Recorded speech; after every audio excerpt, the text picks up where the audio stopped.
Bawat biyahe ay may kwento. Mga kwentong hindi lamang tungkol sa layo ng lugar na naabot, kundi kwento sa layuning mas malalim pa sa pag-abot sa paroroonan.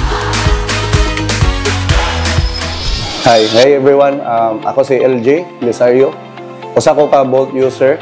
Ako ang president sa Team SBCC, which is community na siya sa Skygo Bolt. Ang amuang main purpose is outreach. As of now, dili pa kay midaghan but naami mga future plans for outreach also. From the start is upat pa gyud mi adto ka Bolt user. Na-invite na ko sila through kating page sa Skygo Bolt 150PH nga page. I think almost 25,000 na ang members diha.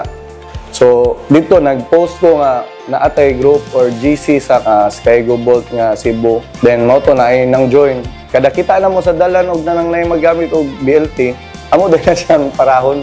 Ang nakatabang sa ako is mag-rides me. Dako kay siyang tabang nako kay although busy ko pirmi sa business, maka-stress relief siya sa ako aba. And also maka-meet sa ko mga bag-o lain-laing tao. And sa moang community rides, nami outreach like atong paglinog sa Bugo. Nasa may other sponsors from Gawas. Ako personally na po ko shell out para sa outreach para sa katong mga nalinugan sa Bugo katong magnitude 6.9.